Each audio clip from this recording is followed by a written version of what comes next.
Breaking news ngayon lang, itong si Franz Castro, na isang kilalang kritiko ni former President Rodrigo Roa Duterte, at kinikilala bilang isa daw na makaliwang grupo ay suspendo na yon.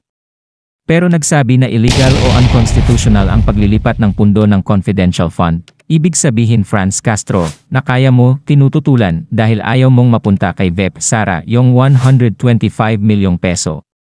Anong pagtutol mo doon o kahit tumutol ka ay illegal ba yon, di ba? Ang sagot ni Castro sa tanong natin na illegal ba yon? This illegal and unconstitutional transfer of P125 million to the Office of the Vice President for Confidential Funds violated all rules on the proper use of such funds, pahayag ni Castro. It represents a massive redirection of public resources away from essential services and towards opaque purposes with no accountability. It is a glaring example of bureaucrat capitalism and should be stopped, dagdag pa ni Castro. Illegal and unconstitutional. Violated all rules. Puta lahat daw. Binviolate.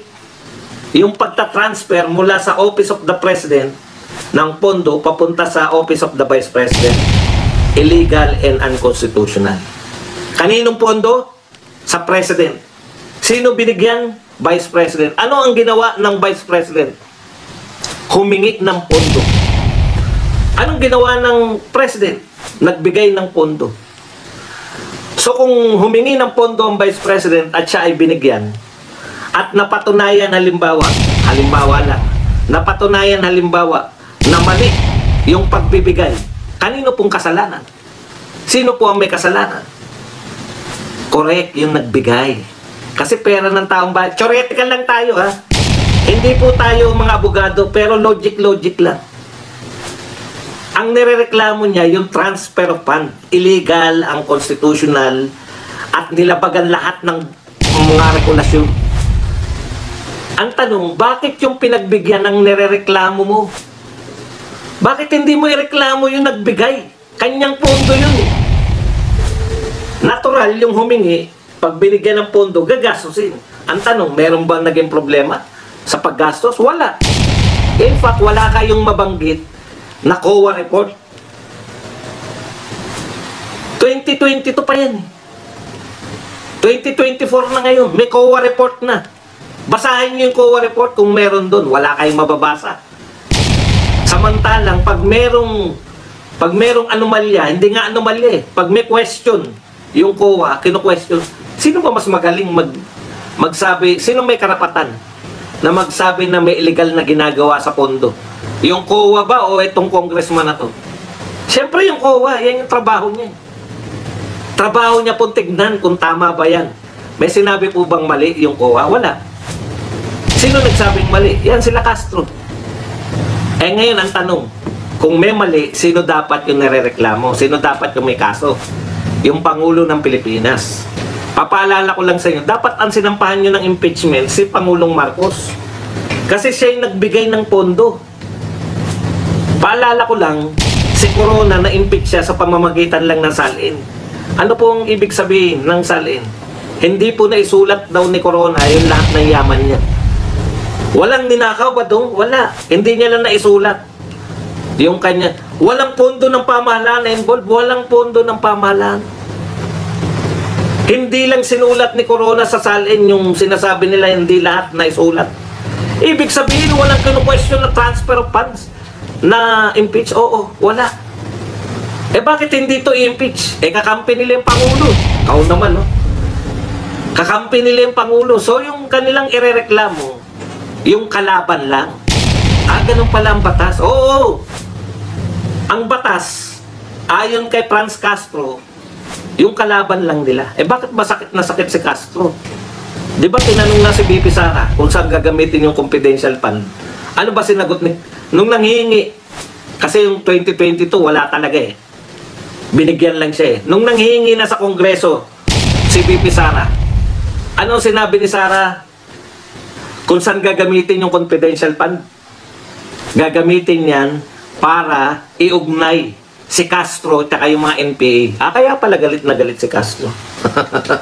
Opo, sinabi po yan. Sinabi po yan ni VP Sara.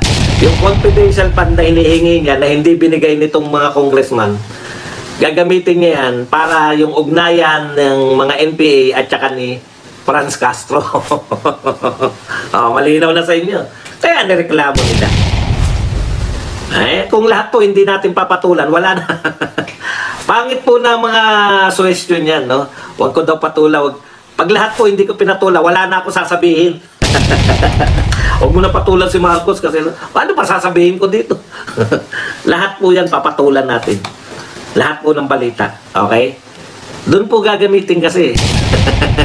Kay Castro. Naintindihan na natin, ha? Kaya po ito, lahat po ito sa kanila, political lang. Kung sino kalaban nila, irereklamo nila. Pero yung kakampi na nagbigay ng pera kay Sara Duterte, aba, hindi namin kakantiin yan. Kakampi namin yan si Marcos, eh. Okay, punta na po tayo dito sa iba pa. Ayan, congratulations, ha. Teka lang, maruto. Pagpapakita lang po yan na bankrupt po yung utak ng mga BBM vloggers. At saka pagpapakita rin yan na sunod-sunuran lang sila. Pag may naglabas yung isa, mga wala pong kakayahan mag-isip. May naglabas na isa na merong sex video si Maharlika. Lahat na sila, yun na ang topic. Walang katuturan, no? Pag nabanatan nyo ba si Maharlika, tataas na sa rating si Martin Romualdez. Hindi pa rin. Bakit? Kami. Tuturuan ko na kayo kasi mukhang hindi kaya ng utak nyo, eh. Kaya mataas sa rating si dating Pangulong Duterte. Pinagmamalaki namin yung project niya. Pinagmamalaki namin yung build. Pumupunta kami sa Dolomite. Pinagmamalaki namin. Pinagmamalaki namin paglilinis ng Boracay. Pinagmamalaki namin yung war on drugs. Build. Etc.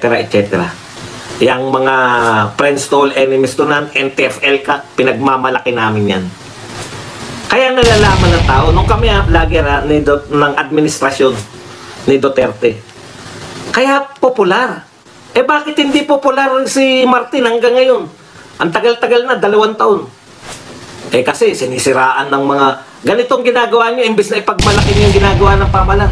Sinisiraan namin si Maharlika, sinisiraan namin si Banatbay, sinisiraan namin yung walang kakwenta-kwentang si Badong Aratilis. Puta, hindi nga ako kilala ng mga viewers nyo, sinisiraan nyo pa rin ako, eh. Sinisiraan namin si Duterte, sinasabi namin na walang nagawa si Duterte. Sasabihin ng mga tao, ano tong tulay na to? Wala bang ginawa? Ano yung tulay na yan? Ano nung tumahimik yung lugar namin? Wala pa rin ginawa si Duterte. Tumahimik yung lugar namin. Ano tong Dolomite? Na araw-araw meron nagpapakita na Dolomite. Kaya hindi naniniwala sa inyo. Sinisiraan nyo yung tao, napakagaganda ng ginawa. Pag siniraan nyo si Duterte, tataas na yung ni Martin. Paano tataas? Hindi nga alam kung ano ginagawa ni Martin. Yun yung problema nyo. Hindi nyo kayang ipagmalaki yung mga ginagawa ng inyong mga principal, ng mga amo nyo. Sa bagay, mahirap pong ipagmalaki kung wala ka namang ipagmamalaki. Di ba? Mahirap pong ipagmalaki. Wala, eh. Ano pagmamalaki mo nga naman? Wala nga naman talaga silang pagmamalaki. Mahirap talaga yun, kaya si Maharlika na lang, tirahin natin. Tsaka hindi rin nila kayang abutin yun, eh. Baka hindi nila naunawaan yan, eh. Madali kasing unawain ay si Maharlika, daling banatan yan. Madali po yun, eh. Si Badong, puta, tirahin natin yung ngipin yan. Si Badong, bundat kasi yan, kaya tirahin natin si Badong. Hindi naliligo si Badong, tirahin natin. Kita nyo, sinasadya ko yan para may panira kayo sa akin. Para makita ng taong bayan na ang bababaw ng inyong paninira. Pati yung mga joke natin dito na, Waxis! Ano ba yan, Waxis? Gumagano. Badong, galit sa SMNI. Puta, kailan ako nagalit sa SMNI? Paano ako magagalit sa SMNI? Lagi-lagi namin kasama SMNI. Pati mga pagbibiro natin dito na mahina talaga ako sa SMNI. Ano ba naman yan? Pa natin yan, di ba? Sa kanila, puta, atake na sila sa puso. Si Badong pala galit sa SMNI. Puta, galit na ako sa SMNI. Totoo po bang hindi? Oo, sinasadya ko yan para